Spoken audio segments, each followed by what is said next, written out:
That orange juice you poured with breakfast this morning? According to Harvard School of Public Health research, it might contain as much sugar as a can of Coke, and your body processes it almost identically. And it's just one of 10 everyday foods that millions of Americans consume regularly, thinking they're making reasonable choices. Here's what makes this dangerous. These aren't exotic foods or obvious junk. These are items in your pantry right now, things you buy at Walmart or Costco without a second thought. Products marketed as everyday staples or even health food. But according to research from the NIH, the American Heart Association, Harvard, and the World Health Organization, some of the most common foods in American households are directly linked to obesity, heart disease, type 2 diabetes, and cancer when consumed regularly. And the worst part? The food industry knows this. They've spent millions on marketing to make these products seem normal, convenient, even wholesome. Meanwhile, the science keeps getting clearer about what these foods actually do to your body over time. Food number 2 is something most families buy weekly without realizing that the World Health Organization has classified it in the same carcinogenic category as cigarettes. Not because the risk is identical, but because the evidence that it causes cancer is equally conclusive. Food number 10, packaged white bread and sandwich rolls. This is the soft white bread in plastic bags, the sandwich rolls, the hot dog and hamburger bun. It's positioned as everyday staple, affordable basic,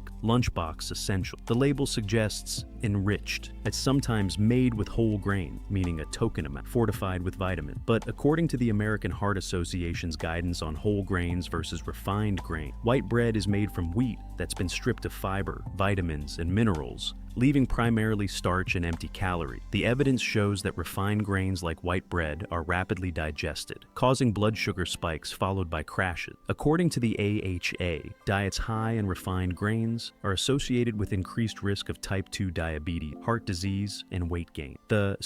What is this? That sandwich you made on white bread. Your body processes it similarly to eating pure sugar. The bread breaks down so quickly that it provides almost no sustained energy, triggers insulin spikes, and leaves you hungry again within an hour. Bottom line, white bread is nutritionally bankrupt. The enriched label means they removed natural nutrients during processing, then added back synthetic version. You're eating flour and air, but at least bread doesn't pretend to be healthful. The next category actively deceives with fruit image food. Number 9, fruit juice. Even 100% juice. This is the one in the refrigerated section, or shelf-stable cartons with pictures of fresh fruit. It's positioned as healthy, natural, a good way to get fruit serving, better than soda. The claim is vitamins, natural, 100% juice, fruit serving. But according to Harvard School of Public Health research, fruit juice, even 100% juice with no added sugar, contains as much sugar per ounce as soda and lacks the fiber that makes whole fruit healthy. And the evidence is clear. Harvard researchers found that an 8-ounce glass of orange juice contains 21 grams of sugar, nearly as much as a can of Coke. According to their analysis, when you remove fiber from fruit, you're left with liquid sugar that spikes blood sugar rapidly, without the satiety that whole fruit provides. The American Heart Association's research on sugary drinks includes fruit juice in the category of sugar-sweetened beverages that should be limited or avoided. The fact that the sugar occurs naturally in fruit doesn't change how your body processes it when it's been separated from the fiber. Here's what parents need to understand. Giving kids juice boxes thinking you're providing fruit servings is like giving them soda with vitamins added. The sugar content is nearly identical. The blood sugar impact is the same. Oh, and the lack of fiber means no satiety. The real impact is that families consume fruit juice daily, thinking it's healthy when it's contributing to the same metabolic problems as soda: obesity, insulin resistance, and type 2 diabetes risk. Verdict: whole fruit provides fiber, satiety, and nutrient. Fruit juice provides liquid sugar with a health halo. Drink water and eat actual fruit instead. And this brings us to foods where added sugars are deliberately hidden. Food number 8, flavored yogurt, especially low-fat variety. This is the one in individual cups with fruit flavors, granola mix-ins, or dessert flavors like key lime pie or cheesecake. It's marketed as healthy snacks, good source of protein and probiotic, better than dessert option. The label suggests protein, probiotics, calcium, wholesome snacking.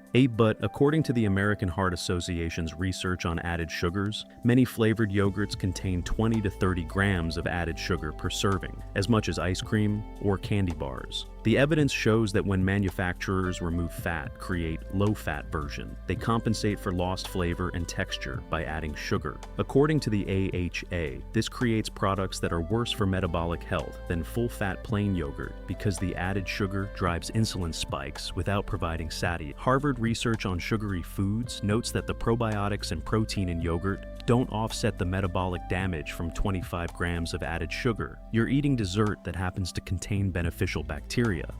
So, what is brutal? Health-conscious people choose flavored yogurt over ice cream, thinking they're making better choices. But they're consuming the same amount of sugar, just with probiotic cultures that don't undo the metabolic impact. Bottom line, plain yogurt with your own fruit added is nutritious. Flavored yogurt is sugar delivery with a health claim. Read the nutrition label, not the marketing, but at least yogurt started as real food. The next category is engineered from the ground up. Food number 7, breakfast cereal, especially kid-targeted brand. This is the one in colorful boxes with cartoon characters, toys, and health claims about whole grains or added vitamin. It's positioned as quick breakfast, part of a complete meal, fortified with nutrient. The claim is whole grains, vitamins, and minerals, convenient breakfast solution. But according to the American Heart Association, and breakfast cereals, particularly those marketed to children, often contain more sugar per serving than cookies or donut. The evidence shows that cereals marketed to kids average 12 to 15 grams of sugar per serving, and the serving size listed is often unrealistically small. Many people eat 2 or 3 times the suggested portion. According to the AHA, starting the day with refined carbohydrates and sugar sets up a blood sugar roller coaster that drives mid-morning crashes and over. Harvard research on added sugars emphasizes that fortified with vitamin is meaningless when the base product is refined grains and sugar. Spraying synthetic vitamins onto sweetened puffed wheat doesn't make it nutritious. It makes it slightly less nutritionally bankrupt. Now here's the reality. Children who eat sugary cereal regularly are training their palates to expect extreme sweetness at breakfast, learning to reject less sweet options, and starting every day with blood sugar spikes that affect focus, energy, and hunger throughout the morning. The real impact is generational. We're raising kids on breakfast candy while calling it cereal, then wondering why they reject oatmeal or a whole grain toast as not sweet enough. Verdict: if a cereal contains more than 6 grams of sugar per serving, it's dessert with vitamins sprayed on it. Treat it accordingly. And now, we're entering territory where the processing becomes the primary problem. Food number 6, ultra-processed snack food, chips, crackers, cookie. This is the category that fills the center aisles of every grocery store. Potato chips, cheese crackers, sandwich cookies, snack cake. It's positioned as convenient snack, portion-controlled treats, affordable option. The label suggests variety, portion control, shelf-stable, convenient. But according to the NIH study on ultra-processed foods, these products are specifically engineered to drive overconsumption through combinations of sugar, salt, fat, and additives that override your body's natural satiety signal. The evidence is damning. NIH researchers conducted a controlled study where people could eat as much as they wanted. Those given ultra-processed foods consumed an average of 500 more calories per day than those given unprocessed food, even though both diets were matched for calories, protein, fat, carbs, and fiber. According to the study, people eating ultra-processed foods gained an average of 2 pounds in 2 weeks. While those eating unprocessed foods lost 2 pounds. This isn't about willpower or portion control. According to the NIH research, ultra-processed foods are formulated to be hyper-palatable. They hit your brain's reward centers in ways that make you want to keep eating even when you're full. The texture is engineered, the flavors are optimized, the salt-sugar-fat ratios are calculated to maximize consumption.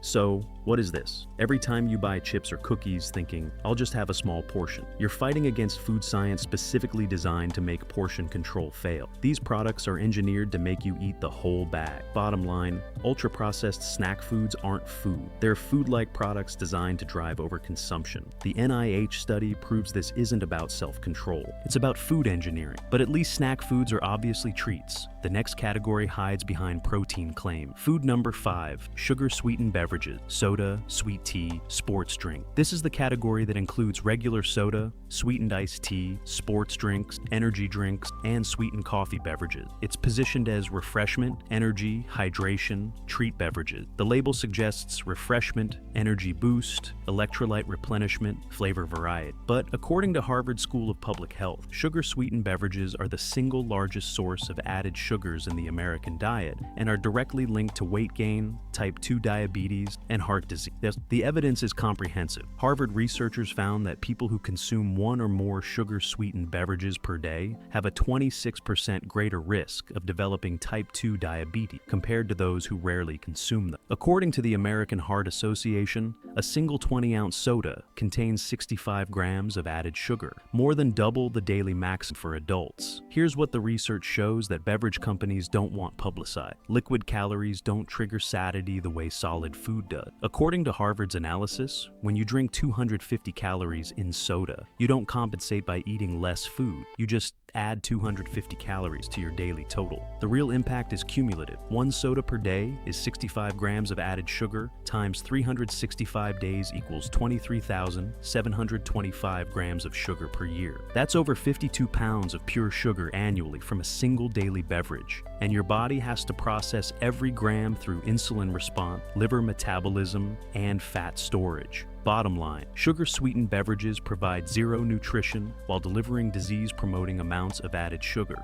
According to Harvard and AHA research, they're the single most harmful category of commonly consumed food, and the top 4 are even worse because they combine multiple risk factors. Food number 4, processed baked goods, packaged muffins, donuts, pastry. This is the category sold in convenience stores, coffee shops, and grocery bakery section. Individually wrapped muffins, boxes of donuts, Danish pastries, coffee cake. It's positioned as breakfast options, coffee accompaniments, affordable treats. The claim is quick breakfast, energy boost, a portion-controlled indulgence. But according to the American Heart Association, these products combine the worst elements of unhealthy foods: refined flour, added sugars, often 30 to 40 grams per serving, and trans fats or saturated fats from cheap oils and butter. The evidence shows that a single large muffin can contain 400 to 600 calories, 40 to 50 grams of sugar, and 20 plus grams of fat, equivalent to eating a slice of cake for breakfast. According to the AHA, starting the day with this combination of refined carbs, sugar, and fat creates massive blood sugar swings and sets up poor eating patterns for the rest of the day. Harvard research on added sugars notes that these baked goods are often marketed with health halos,